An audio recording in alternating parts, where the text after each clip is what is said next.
तो hello everyone दोस्तों, कैसे हैं आप सभी लोग। उम्मीद करता हूं कि आप सभी लोग बहुत अच्छे होंगे और आपकी स्टडी भी बहुत ही शानदार ढंग से चल रही होगी। तो दोस्तों, हमने आपसे वादा किया था कि हम बीएसपीएससी के करंट अफेयर्स को डिस्कस करेंगे। तो इसके रिगार्डिंग हमने पहले वीडियो जो आपको बिहार करंट अफेयर्स से करवा दी थी, आज की इस वीडियो में हम नेशनल करंट अफेयर्स को देखने वाले हैं, जो आपके एग्जाम के लिए बहुत ही इंपॉर्टेंट होगा। तो इस वीडियो को आप ध्यान से देखिएगा और इस 50 प्रश्नों में से जो एमसीक्यू हम करवाने वाले हैं आपको, इसमें से आपका स्कोर कितना बनता है, अपना स्कोर अभी हमें कमेंट बॉक्स में ज़रूर बताइएगा। तो विदाउट वेस्टिंग ऑफ टाइम आज की इस इंपॉर्टेंट करंट अफेयर्स क्लास को शुरू करते हैं। दोस्तों, पहला सवाल आपके स्क्रीन पर है, कह रहा है कि हाल ही में यूरोपीय संघ की यूरोपीय परिषद के नए अध्यक्ष के रूप में किसे चुना गया है। देखिए, जो भी यूरोपीय संघ होते हैं ना, इसके जो परिषद होते हैं, ये आपके एग्जाम के लिए बहुत इंपॉर्टेंट होते हैं। तो यहाँ पे कह रहा है कि हाल ही में यूरोपीय संघ की यूरोपीय परिषद के नए अध्यक्ष जो बने हैं वो कौन बने हैं। आपके पास 4 ऑप्शन दे रखे हैं। इसका सही आंसर क्या होगा, एंटोनियो कोस्टा। ठीक है, ऑप्शन बी यहाँ पे इस प्रश्न का राइट आंसर हमारा हो जाएगा। जो एंटोनियो कोस्टा है, ये यूरोपीय परिषद के नए अध्यक्ष बने हैं, आप लोग ध्यान रखेंगे। अगला प्रश्न आपके स्क्रीन पर है कि हाल ही में अचानक आई बाढ़ के कारण खबरों में रहा न्यूमा चुशुल, क्या नाम है इसका, न्यूमा चुशुल क्षेत्र किस राज्य या केंद्र शासित प्रदेश में स्थित है। तो देखिए, अभी आपको पता है कि बिहार में भी बाढ़ आया हुआ है और बहुत सारे राज्य में जैसे कि वहाँ पे बाढ़ आया है।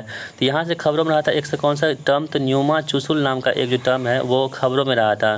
तो ये किस राज्य से संबंधित दोस्तों, तो आप लोग ध्यान रखेंगे, ये आपके लद्दाख से संबंधित हो जाएंगे। जो लद्दाख के आपके, तो भारत का जो है ये यूनियन टेरिटरी यानी कि यूटी है यहाँ पे। ठीक है, तो आप लोग ध्यान रखेंगे, केंद्र शासित प्रदेश लद्दाख की बात यहाँ पे हो रही है।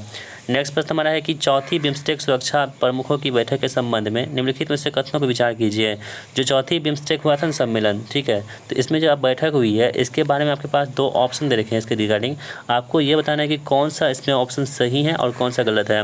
तो पहला ऑप्शन ये कह रहा है कि यह म्यांमार के नेपिडो में आयोजित किया गया था। दोस्तों, आपको पता है कि म्यांमार की राजधानी जो है क्या है, नेपिडो है, और भारत का प्रतिनिधित्व जो है रक्षा सचिव गिरधर अरमाने ने किया था। क्या ये दोनों बातें कथन सही हैं? तो दोस्तों, आप ध्यान रखेंगे, जो पहला कथन है यह म्यांमार के नेपिडो में आयोजित किया गया था, ये कथन बिल्कुल सही है, जबकि दूसरा कथन जो यहाँ पे गलत दे रखा है। तो ऑप्शन नंबर ए यहाँ पे इस प्रश्न का बिल्कुल राइट आंसर हमारा हो जाएगा। अगला सवाल कह रहा है कि 27 जुलाई से 9 अगस्त 2024 के बीच आयोजित अभ्यास खान क्वेस्ट के संबंध में निम्नलिखित में से कौन सा कथनों पर विचार कीजिए।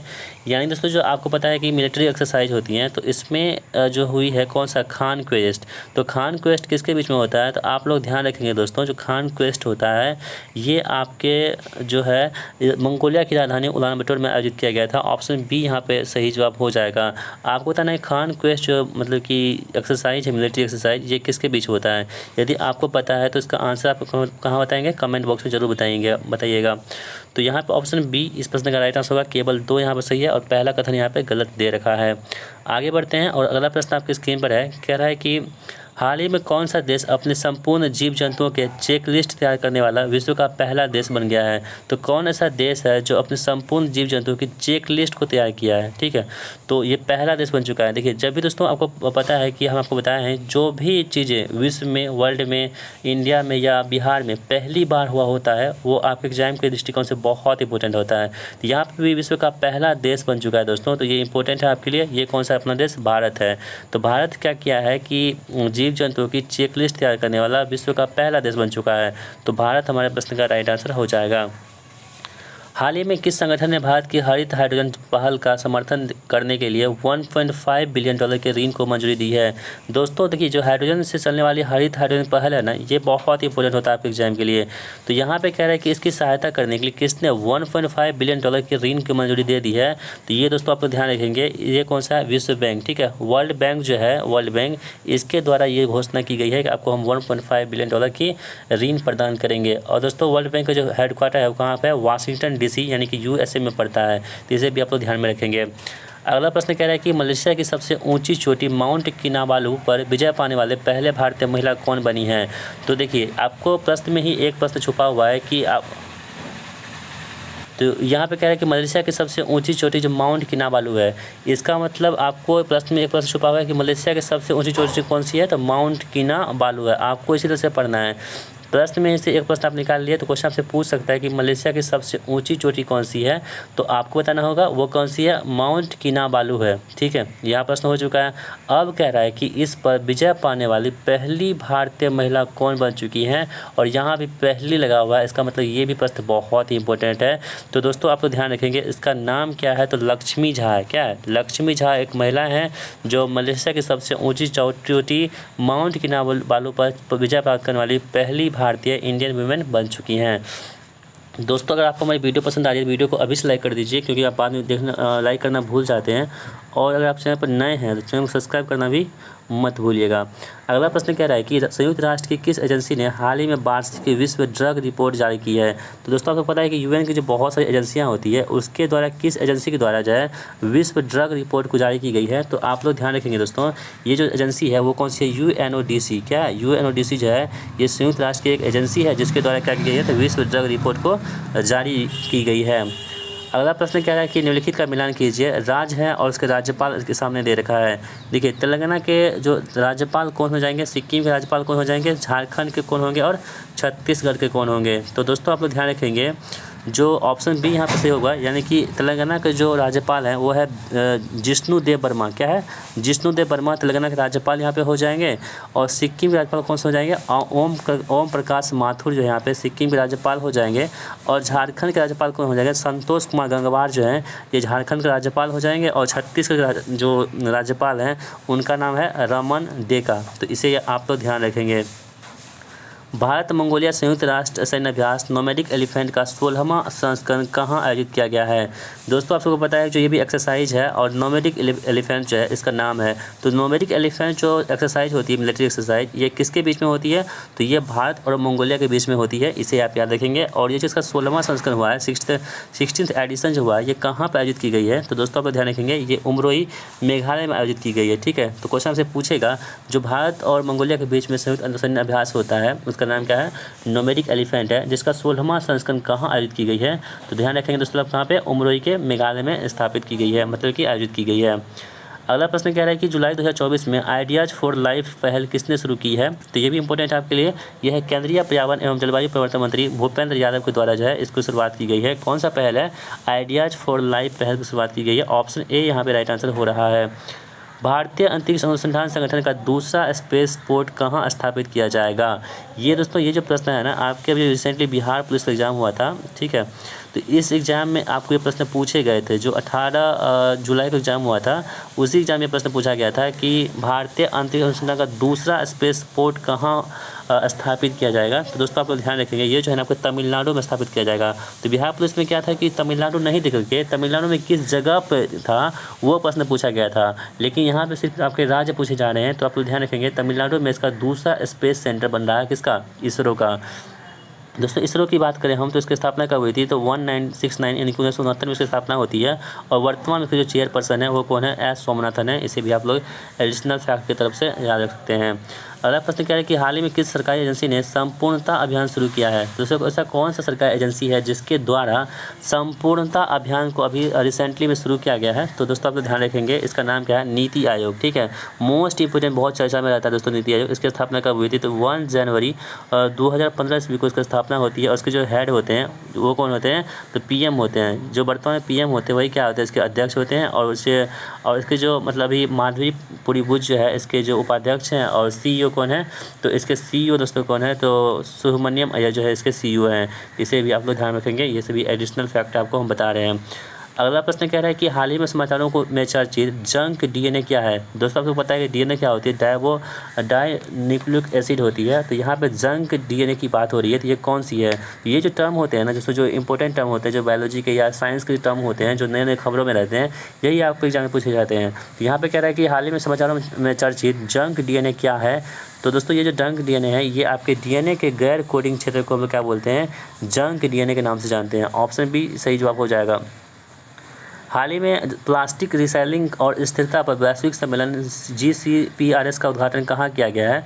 तो प्लास्टिक रिसाइक्लिंग और जो स्थिरता पर वैश्विक सम्मेलन जो है ना, इसका उद्घाटन जो किया गया दोस्तों, आप लोग ध्यान रखेंगे, ये आपके नई दिल्ली यानी कि इंडिया में किया गया है। ठीक है, नेपाल में नई सरकार के गठन के संबंध में निम्नलिखित कथनों पर विचार कीजिए। तो आप लोगों को पता है कि अभी रिसेंटली में क्या हुआ था, नेपाल में नई सरकार बनी है, तो इसमें जो कौन से कथन दे रखे हैं वो सही हैं या गलत हैं। यहाँ क्या करें, सही कथन को चूज़ करना है, यानी इसमें से 3 ऑप्शन दे रखे हैं, तीनों में से कौन सा कथन सही है इसके रिगार्डिंग आपको चूज करना है। तो पहला ऑप्शन कह रहा है कि KP शर्मा ओली को दूसरी बार नेपाल का प्रधानमंत्री नियुक्त किया गया है। दूसरा ऑप्शन कह रहा है कि नई सरकार नेपाल की कम्युनिस्ट पार्टी, एकीकृत मार्क्सवादी, लेनिनवादी और नेपाली कांग्रेस का गठबंधन है। तीसरा आपके पास ऑप्शन है कि नई सरकार का गठन प्रतिनिधि सभा में पुष्प कमल दहल प्रचंड द्वारा विश्वास मत हारने के बाद हुआ है। तो दोस्तों आप लोग ध्यान रखेंगे, जो ऑप्शन नंबर 2 और 3 है ये आपके प्रश्न का सही जवाब होगा, जबकि ये पहला ऑप्शन गलत है। तो आपको ये बताना है कमेंट बॉक्स में कि नेपाल के वर्तमान प्रधानमंत्री कौन है। यदि आप सभी जानते हैं तो कमेंट बॉक्स में जरूर बताइएगा। बहुत ही आसान प्रश्न है, इसलिए आपसे पूछ रहे हैं कि नेपाल के वर्तमान जो प्रेजेंट टाइम के PM है वो कौन है। आप सभी लोग कमेंट बॉक्स में इसका आंसर ड्रॉप कर दीजिएगा। चलिए बढ़ते हैं अगले प्रश्न की ओर। कह रहा है कि इकोनॉमिस्ट इंटेलिजेंस यूनिट द्वारा 2023 के लिए दुनिया में रहने के लिए सबसे अच्छी जगह किस शहर को घोषित किया गया है। तो दोस्तों आप लोग ध्यान रखेंगे, ये जो शहर है आपका, ये शहर कौन सा है, वियना है। ठीक है, ऑस्ट्रिया की राजधानी कहाँ पे, वियना है, और यहीं पे दुनिया का सबसे अच्छी जगह जो है माना गया है रहने योग्य, ठीक है, लिविंग के लिए। जुलाई 2024 तक भारतीय सेना और मंगोलियाई सेना के बीच नोमैडिक एलिफेंट संयुक्त अभ्यास के कितने संस्करण आयोजित हो चुके हैं। तो अभी जस्ट ऊपर में जो प्रश्न था उसमें ये बताया गया था कि 16वां एडिशन कहाँ हुआ है, लेकिन इस प्रश्न में ये कह रहा है कि 16वां जो कौन सा एडिशन 2024 में हुआ है। तो क्वेश्चन को आपको किसी तरह से घुमाया जा सकता है। यदि आपने क्वेश्चन को अच्छे से पकड़ रखा है तो आप कहीं भी इससे आउट नहीं हो सकते हैं। यहाँ पर कह रहा है कि जुलाई 2024 में भारतीय सेना और मंगोलियाई सेना के बीच में जो हुई है एक्सरसाइज वो है नोमैडिक एलिफेंट। कौन सा है, नोमैडिक एलिफेंट। ये दोस्तों कौन सा एडिशन है इसका, 16वां यानी कि 16वां एडिशन है, जो उमरई के मेघालय में आयोजित किया गया था, आपको हम बता चुके हैं।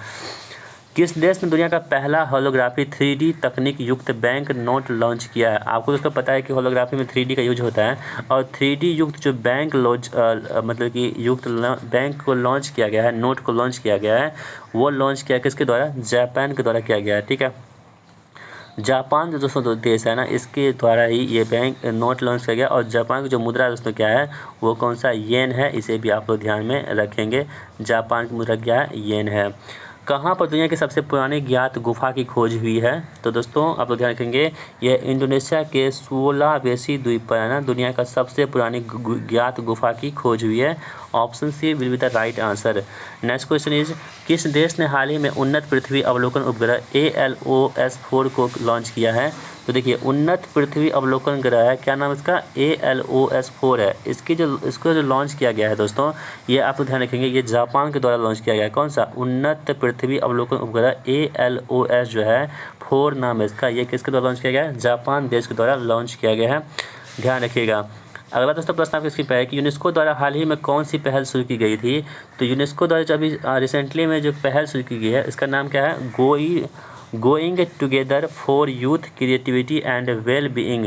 तो दोस्तों आपसे ये आपके एग्जाम में दे देगा, पूछेगा किसके द्वारा शुरू किया गया है, तो आपको याद रखेंगे यूनेस्को के द्वारा। ठीक है, किसके द्वारा, यूनेस्को के द्वारा, ना कि यूनिसेफ द्वारा। तो यूनेस्को और यूनिसेफ में कई बार क्या होता है, हम कन्फ्यूज हो जाते हैं, तो यहाँ पर यूनेस्को ने दिया है, इसे आप ध्यान रखेंगे। नाटो के अगले महासचिव के रूप में किसे नियुक्त किया गया है। तो नाटो भी बहुत इंपॉर्टेंट है। तो नाटो के जो अगले महासचिव है ना, इसके रूप में इसको नियुक्त किया गया दोस्तों, इसका नाम क्या है, तो मार्क रूटे है। क्या है, मार्क रूटे को नाटो के अगले महासचिव के रूप में नियुक्त किया गया। और मार्क रूटे कौन है दोस्तों, ये बताएंगे आप लोग कहाँ पे, कमेंट बॉक्स में। देखते हैं किसको किसको पता है, क्योंकि अभी रिसेंटली बहुत ही चर्चा में था, तो हम लोग जानना चाहते हैं आपसे कि ये कौन थे, आप लोग बताएंगे कमेंट बॉक्स में। एशिया की सबसे बड़ी हेलीकॉप्टर निर्माण सुविधा का उद्घाटन कहाँ किया गया है। तो दोस्तों ये जो है आपके कहाँ किया गया, तुमुकुर कर्नाटक में किया गया है। एशिया का सबसे बड़ी हेलीकॉप्टर निर्माण सुविधा जो है ये तुमुकुर कहाँ पे, कर्नाटक में किया गया है। अंतर्राष्ट्रीय सौर संगठन के वर्तमान महानिदेशक कौन है दोस्तों, जो इंटरनेशनल सोलर अलायंस है ना, ISA, इसका जो महानिदेशक है वर्तमान में प्रेजेंट टाइम पे, वो कौन है दोस्तों, तो वो आप याद रखेंगे, डॉक्टर अजय माथुर जो है, ये अंतर्राष्ट्रीय सौर संगठन के जो है ना वर्तमान में महानिदेशक हैं। ठीक है, विश्व की पहली मिस एआई कौन बनी है? तो पहली मिस एआई यानी कि आर्टिफिशियल इंटेलिजेंस जो बन चुकी है दोस्तों, उनका नाम क्या है? तो ये है केंजा लेली। क्या है? केंजा लेली जो है ना, ये विश्व की पहली मिस एआई बन चुकी है और ये वर्ल्ड फर्स्ट है। तो वर्ल्ड फर्स्ट, इंडिया फर्स्ट और बिहार फर्स्ट, आपको अच्छे से ध्यान रखना होगा। यहाँ पे वर्ल्ड फर्स्ट की बात हो रही है और विश्व की पहली मिस एआई बन चुकी हैं, केंजा लेली बन चुकी हैं। हाल ही में समाचार में देखा गया एंटारेस क्या है? तो एंटारेस दोस्तों क्या है? ये कि लाल अतिदानव तारा है। क्या है? एंटारेस जो है आपके पास क्या है? तो लाल अतिदानव तारा जो है ये एंटारेस कहलाता है। 15 जुलाई 2024 को चौथी बार नेपाल के प्रधानमंत्री रूप में किसने शपथ ली है? आपको हम पूछे थे वहाँ पे और यहाँ पे आपका जवाब मिल रहा है। तो दोस्तों ये इनका नाम क्या है? केपी शर्मा ओली जो है ना, ये चौथी बार नेपाल के प्रधानमंत्री रूप में शपथ ली है। ठीक है दोस्तों, वहाँ पे जो है ना वो सेकेंड बार लिखा हुआ था, तो इसलिए वो गलत था। बाकी केपी शर्मा ओली ने शपथ लिया है, प्रधानमंत्री हैं वहाँ के नेपाल के, लेकिन ये चौथी बार लिया है, ना कि दूसरी बार। तो ऑप्शन में क्या कह रहा था? दूसरी बार कह रहा था, इसका मतलब वो गलत था, लेकिन ये चौथी बार लिया है। ये बातें बिल्कुल सही है, यानी कि केपी शर्मा ओली जो है प्रेजेंट टाइम पे नेपाल के प्राइम मिनिस्टर हैं, ध्यान रखेंगे आप लोग। हाल ही में जुलाई 2024 में किस देश ने समलैंगिकता को अपराध की घोषित करने वाला एक मसौदा कानून अपनाया है? तो दोस्तों आप ध्यान रखेंगे, ये कौन सा? Burkina Faso. ठीक है। पूर्व अमेरिकी राष्ट्रपति डोनाल्ड ट्रंप से जुड़ी हालिया गोलीबारी की घटना कहाँ हुई है? तो आप सबको पता है दोस्तों, आपने वीडियो भी देखा होगा, जो डोनाल्ड ट्रंप थे उसके कान को छूती हुई गोली निकल चुकी थी, मतलब कि किसी अपराधी ने या किसी ने मार दिया वो गोली। तो वहाँ पे जो है उसके जो गोली चली थी वो किस जगह पर गोली चली थी? जब डोनाल्ड ट्रंप भाषण दे रहे थे, अपने चुनाव का प्रचार कर रहे थे, तो कहाँ पे ये मतलब कि गोलीबारी हुई थी, घटना हुई थी? तो दोस्तों आप ध्यान रखेंगे, ये पेंसिल्वेनिया में हुई थी। कहाँ हुई थी? पेंसिल्वेनिया जो जगह है यूएसए का, वहाँ पे आपको डोनाल्ड ट्रंप की जो है गोली चली थी, ध्यान रखेंगे आप लोग। हाल ही में कौन सा देश पशुधन उत्सर्जन कार्बन कर लगाने वाला दुनिया का पहला देश बन चुका है? ये भी दोस्तों क्या है? दुनिया का पहला चीज़ है, तो ये भी आप ध्यान रखेंगे। जो कौन सा ऐसा देश है जो पशुधन उत्सर्जन करने वाला कार्बन टैक्स लगाने वाला, यानी कार्बन जो टैक्स है ना, कार्बन टैक्स लगाने वाला दुनिया के जो फर्स्ट देश बन चुके हैं, वो दोस्तों कौन बन चुका है? तो आप लोग ध्यान रखेंगे, इसका नाम है डेनमार्क। ठीक है, और इसकी राजधानी कहाँ पे है? तो डेनमार्क की राजधानी है कहाँ पे? आपको कोपेनहेगन में है, कोपेनहेगन। ये भी आपको एडिशनल फैक्ट के तौर पर आप ध्यान में रख सकते हैं। डेनमार्क की राजधानी कहाँ पे? कोपेनहेगन में है। दुनिया का सबसे बड़ा अंतर्राष्ट्रीय समुद्री सैन्य अभ्यास रिम ऑफ द पैसिफिक यानी कि रिमपैक कहाँ आयोजित किया गया है? तो दोस्तों रिमपैक जो है ना, ये आपके आयोजित किया गया है कहाँ पे? संयुक्त अमेरिका में की गई है। ऑप्शन डी राइट आंसर हो रहा है। हाल ही में नीदरलैंड के नए प्रधानमंत्री के रूप में किसे नियुक्त किया गया है? तो दोस्तों नीदरलैंड के जो प्रधानमंत्री है उनका नाम है डिक सॉब। अब दोस्तों आपको हम मार्क रूटे जो हम बताए थे, मार्क रूटे जो नाटो के बने हैं, दोस्तों मार्क रूटे आपके न्यूजीलैंड के प्रधानमंत्री ही थे, लेकिन इन्होंने अपना इस्तीफा दे दिया था। उसके बाद जो है इसको किसे बनाया गया है? तो डिक सॉब को बनाया गया है। आप लोग ध्यान रखेंगे, कहाँ के प्रधानमंत्री? न्यूजीलैंड के नए प्रधानमंत्री रूप में डिक सॉब को बनाया गया है। अगला है कि हाल ही में इसरो द्वारा reusable landing vehicle RLV LX-02 के लैंडिंग परीक्षण को सफलतापूर्वक पूरा किया गया है। ये RLV को क्या नाम दिया गया है? तो दोस्तों ध्यान रखेंगे, इसका नाम है पुष्पक। क्या है? पुष्पक नाम है। नेक्स्ट है कि किस राज्य सरकार ने मुख्यमंत्री माझी लड़की बहन योजना शुरू की है? देखिए माझी भी लगा हुआ है और बहन भी लगा हुआ है, तो इससे आपको स्पष्ट हो रहा होगा ये जो दोस्तों आपके हैं ये कहाँ के हैं? तो महाराष्ट्र के हैं। ठीक है, मुख्यमंत्री माझी लड़की बहन योजना जो है ये महाराष्ट्र राज्य सरकार के द्वारा जो मुख्यमंत्री है वहाँ के, इनके द्वारा लॉन्च की गई है योजना है। भारत ने कितने साल बाद ICC विश्व कप खिताब जीता? तो भारत ने कितने साल बाद जो ICC विश्व कप खिताब जीता है दोस्तों, ये आपके 13 साल के बाद जीता है। आपको पता है कि T20 वर्ल्ड कप ने भारत ने ही जीत लिया था दक्षिण अफ्रीका को हरा करके, इसे भी ध्यान रखेंगे आप लोग। जुलाई 2024 में नई दिल्ली में ग्लोबल इंडिया AI समिट का उद्घाटन किसने किया है? तो आप सबको पता है दोस्तों कि AI जो डिपार्टमेंट है किसके पास है? तो अश्विनी वैष्णव के पास है। तो आप लोग ध्यान रखेंगे वही इसका आंसर होगा। और अश्विनी वैष्णव जो दोस्तों क्या है? ग्लोबल AI समिट का उद्घाटन इन्होंने ही किया है। भारत ने 46वें यूनेस्को विश्व धरोहर समिति की बैठक कहाँ आयोजित करने का फैसला किया है? तो दोस्तों आप लोग ध्यान रखेंगे, ये जो फैसला हुआ है ये भारत मंडपम हुआ है। जो आपको पता है कि जो इंडिया में G20 हुआ था ना रिसेंटली पिछले साल, तो पिछले साल हुआ था G20 दोस्तों, तो वहाँ पे जो G20 हुआ था ना, तो G20 कहाँ पर हुआ था? भारत मंडपम हुआ था। उसी जगह पर यूनेस्को विश्व धरोहर समिति की जो बैठक का आयोजन करने की घोषणा की गई है। Option C will be the right answer. Next question is, कौन तीसरी बार झारखंड के 13वें मुख्यमंत्री बने हैं? और झारखंड के 13वें मुख्यमंत्री जो बन चुके हैं तीसरी बार, उनका नाम दोस्तों क्या है? तो हेमंत सोरेन है। ठीक है, आपको पता है दोस्तों कि कुछ दिन पहले ये जेल में थे और जेल से जैसे ही बाहर आए फिर से ये जो है तब मुख्यमंत्री के पद के शपथ लिए हैं और ये तीसरी बार जो है झारखंड के मुख्यमंत्री बन चुके हैं। ठीक है, कौन है? हेमंत सोरेन इनका नाम है। महाराष्ट्र के किस जिले में तोपखाना संग्रहालय का उद्घाटन किया गया है? तो महाराष्ट्र का जो जिला है यहाँ पे आप देखेंगे नासिक जिला जो है वहाँ पे तोपखाना संग्रहालय का जो है उद्घाटन किया गया है। SBI के नए अध्यक्ष के रूप में किसे नियुक्त किया गया है? तो दोस्तों आपको पता है कि SBI क्या होती है? State Bank of India. तो State of Bank of India के जो महाअध्यक्ष बने हैं यानी कि जो चेयरपर्सन है वो कौन नियुक्त किया गया है दोस्तों? तो आप लोग ध्यान रखेंगे उनका नाम है श्रीनिवासुलु सेठी। कुछ दिन पहले कौन थे? दिनेश कुमार खाड़ा थे। इससे पहले कौन थे? रजनीश कुमार थे। लेकिन वर्तमान में कौन है? तो श्रीनिवासुलु सेठी जो है ये SBI के, देखिए एस से क्या होता है? SBI एस से शुरू हो रहा है और इसका नाम भी ऐसे ही शुरू हो रहा है यानी श्रीनिवासुलु सेठी जो है ना, देखिए एस से श्री, एस सेठी श्री और एस से SBI, ऐसे आप याद रखेंगे। तो SBI के जो अध्यक्ष बने हैं नए वो कौन है? श्रीनिवासुलु सेठी जो है वो SBI के नए अध्यक्ष के रूप में नियुक्त हुए हैं। किस टेनिस खिलाड़ी को बैंक ऑफ बड़ौदा का ब्रांड एम्बेसडर नियुक्त किया गया है? तो दोस्तों बैंक ऑफ बड़ौदा BOB आपने देखा होगा बैंक ऑफ बड़ौदा का, तो जिसके जो मतलब ब्रांड एम्बेसडर बने हैं हाल ही में वो कौन बन चुके हैं? तो आप लोग ध्यान रखेंगे सुमित नांगल को जो है ना बैंक ऑफ बड़ौदा का ब्रांड एम्बेसडर नियुक्त किया गया है। अगला है दुनिया का सबसे ऊंची डॉक्टर भीमराव अंबेडकर की प्रतिमा का अनावरण कहाँ किया गया है? तो दुनिया का सबसे ऊंची जो डॉक्टर भीमराव अंबेडकर जो प्रतिमा है ना इसका अनावरण किया गया दोस्तों कहाँ पे? विजयवाड़ा में किया गया। और विजयवाड़ा कहाँ दोस्तों आपको पता है? हैदराबाद में स्थित है विजयवाड़ा। यहीं पे आपको जो है ना मतलब कि डॉक्टर भीमराव अंबेडकर की प्रतिमा का अनावरण किया गया है। ठीक है, बाबा साहब की। तो दोस्तों बढ़ते हैं अगले प्रश्न की ओर। अगला सवाल कह रहा है कि किसकी जीवनी स्वर स्वामिनी आशा का हाल ही में मुंबई में विमोचन हुआ है? तो किसकी वो जीवनी है जिसका क्या नाम है? स्वर स्वामिनी आशा।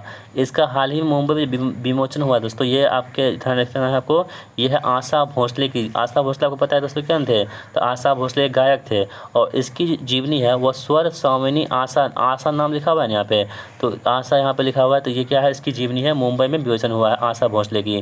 भारत के पहले AI विश्वविद्यालय का कुलपति किसे नियुक्त किया गया है?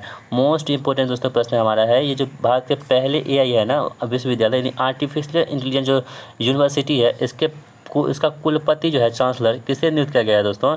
इनका नाम क्या है? तो आप लोग ध्यान रखिए, इसका नाम है साइमन मॉक। क्या है? साइमन मॉक जो है भारत के पहले AI विश्वविद्यालय के कुलपति नियुक्त किए गए हैं। ऑप्शन A यहाँ पे राइट आंसर हो रहा है। पेंशन विभाग ने हाल ही में सरकारी सेवानिवृत्त लोगों के लिए एक ऑनलाइन पोर्टल लॉन्च किया है। उस पोर्टल का नाम क्या है? तो उस पोर्टल का नाम है भविष्य पोर्टल। क्या नाम इसका? भविष्य पोर्टल नाम है। ऑप्शन C यहाँ पे राइट आंसर हो रहा है। प्लास्टिक रिसाइक्लिंग और स्थिरता पर वैश्विक सम्मेलन CRPRS। देखिए प्लास्टिक जो है ना, जितने भी आपके रिसाइकल चीज़ें होती हैं जैसे प्लास्टिक हो गया, पन्नी सब हो गया, इससे जो संबंधित प्रश्न होते हैं वो आपके एग्जाम में बनते हैं। यहाँ पर प्लास्टिक रिसाइक्लिंग और स्थिरता पर वैश्विक सम्मेलन का कहाँ पर किया गया है? तो दोस्तों ऑब्वियस सी बात है ये कहाँ होगी? ये आपके नई दिल्ली में होगी। ठीक है, इतनी बड़ी संस्था नई दिल्ली में होगी। मर्सर की cost of living city ranking 2024 के अनुसार भारत का सबसे महंगा शहर किसे बनाया गया है? तो किसकी रिपोर्ट है? तो मर्सर की cost of living city ranking 2024 जारी की गई अभी रिसेंटली, और इसमें भारत का सबसे महंगा शहर जो है ना वो किसको नियुक्त किया गया है? ये आपके मुंबई को सबसे महंगा शहर नियुक्त किया गया है, ध्यान रखिएगा। किस राज्य में न्यूयॉर्क के टाइम्स स्क्वायर की तर्ज पर T स्क्वायर बनाए जाने की घोषणा की गई है? तो दोस्तों वो जो राज्य है वो हमारा तेलंगाना राज्य में T स्क्वायर बनाए जाने की घोषणा की गई है। और दोस्तों आज की इस वीडियो का लास्ट प्रश्न हमारा होगा यानी कि 50वां प्रश्न आपकी स्क्रीन पर है। नवीनतम सतत विकास लक्ष्य यानी कि सस्टेनेबल डेवलपमेंट ग्रोथ भारत सूचकांक 23-24 के अनुसार भारत का समग्र SDG स्कोर क्या है? तो दोस्तों जो भारत का SDG स्कोर है वर्तमान में वो 23-24 के अनुसार वो कितना है? तो ध्यान रखेंगे आप लोग 71 स्कोर है। किसमें? SDG में यानी कि सस्टेनेबल डेवलप ग्रोथ सतत विकास लक्ष्य में है ये आपके स्कोर 71 है। तो दोस्तों इस प्रकार हमने जो आपके क्वेश्चन 50 MCQ को इस वीडियो में हमने कवर किया है। आप उम्मीद करते हैं कि आपने इस वीडियो को यहाँ तक देखा होगा। यदि आपने इस वीडियो को यहाँ तक देखा तो आपको बहुत बहुत धन्यवाद। और आपको ये बताना दोस्तों कमेंट बॉक्स में कि इस 50 MCQ में से आपका स्कोर कितना बन पा रहा है। ठीक है, और दोस्तों आपको वीडियो कैसा लगा? उम्मीद करता हूँ आपकी वीडियो बहुत ही पसंद आई होगी।